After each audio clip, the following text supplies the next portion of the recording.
Hello বন্ধুরা, অনুরাগের ছোঁয়া ধারাবাহিকের আগামী পর্বে আমরা দেখতে চলেছি অবিনাশ দীপার হাতে ওই ওষুধের রিপোর্টটা তুলে দিয়ে বলে এই ওষুধটাই সূর্যের স্মৃতি নষ্ট করার কারণ, যেটা উর্মি সূর্যকে জোর করে প্রতিদিন খাইয়ে চলছে। আর এইসব কিছুর পিছনে যে শুধু উর্মি রয়েছে তা নয়, কুন্তলার হাত ও যে আছে দীপা সেটা বুঝতে পারে। দীপা মনে মনে ভাবে এদের হাত থেকে সূর্যকে তাকেই বাঁচাতে হবে। অপরদিকে দেখা যায় সোনার সকালে জ্ঞান ফিরে এলে সে বসে বসে ভাবতে থাকে রুডির আত্মাকে শান্তি দিতে তার মাকে তার বাবার জীবন থেকে সরাতে হবে, তাদের জীবন থেকে দূরে সরাতে হবে। অন্যদিকে দেখা যায় সূর্য কোথায় গেল তা কেউ জানে না, বাড়ির সবাই তাকে খুঁজতে থাকে। এদিকে সূর্য অফিসে যায় আর প্রতিটা লোকের মাঝে দীপাকে কল্পনা করতে থাকে এবং বড্ড রোমান্টিক হয়ে যায় সূর্য। এরপর দেখা যায় দীপা সূর্যের অফিসে আসে এবং দুজনের মাঝে ডিল শুরু হয়ে যায়। ঠিক তখনই উর্মি সূর্যকে ভিডিও কল করে আর দেখে নিয়ে সূর্য অফিসেই আছে। সূর্যকে ওষুধ দেওয়ার জন্য উর্মি সূর্যর অফিসে চলে আসে। দীপা এটা বুঝতে পেরে সূর্যকে অন্য কোথাও পাঠিয়ে দিয়ে সূর্যের চেয়ারে দীপা বসে থাকে। এরপর দীপা হাতে নাতে গর্মিকে ধরে এবং আচ্ছামতো শাস্তি দেয়া। কিন্তু হঠাৎ সূর্য সেখানে চলে আসায় দীপা আর কিছুই করতে পারে না। উল্টো সূর্য দীপাকে ভুল বুঝে বলে তার পরিবারের লোকের কাছে দীপা সরি বলবে।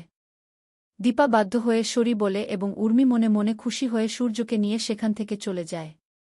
সোনা ও এই সুযোগে দীপাকে অপমান করে চলে যায়। এদিকে এসব ঘটনার কারণে রূপা মনে মনে ভাবতে থাকে তার মা আবারও অপমানিত হল এবং তার বাবা ও তার মাকে ভুল বুঝল। রূপার খুব খারাপ লাগে তার মায়ের জন্য। এদিকে সেনগুপ্ত বাড়িতে দেখা যায় উর্মি সিদ্ধান্ত নিয়ে তারা আবার কলকাতায় ফিরে যাবে। জয় না চাইলে ও উর্মি এই সিদ্ধান্ত নিয়ে নেয়। অন্যদিকে দেখা যায় দীপা অফিসে বসে ভাবতে থাকে কি করে সূর্যকে সুস্থ করা যায়, কি করে সূর্যকে রক্ষা করবে। তখন রূপা দীপাকে বলে আর নয়, আর অন্যদের কথা নয়, নিজের কথা ভাবতে শুধু। তখন দীপা রূপাকে বলে ওরা তো অন্য কেউ নয়, ওরা নিজেরই লোকজন। তারা ভালো না থাকলে যে দীপা ও ভালো থাকবে না।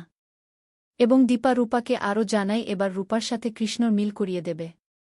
এরপর দেখা যায় হঠাৎ সাংবাদিকেরা এসে দীপাকে ঘিরে ধরে এবং প্রশ্ন করে আপনি অবিনাশের বিজনেস পার্টনার নাকি স্লিপিং পার্টনার। দীপার চরিত্র নিয়ে দীপাকে অপমান করতে থাকে সাংবাদিকেরা। অবিনাশ ও সেখানে থাকে। এইসব ঘটনা টিভিতে সরাসরি দেখাতে থাকে। আর তখন রূপা এসব কিছু দেখে দীপাকে বলে মা আমি আর বেশি দিন কিন্তু সহ্য করব না, আমি কিন্তু এবার মুখ খুলব যে রূপা খুন করেছে। এরপর দেখা যায় দীপা কলকাতায় ফিরে যায়। সেনগুপ্ত বাড়ির সবার সাথে দেখা করার জন্য দীপা সেখানে যায়। কিন্তু প্রবীর বাবু দীপাকে অপমান করে সেখান থেকে বের করে দেয়। দীপার ওপার প্রবীর বাবুর আর কোনো আস্থা থাকে না।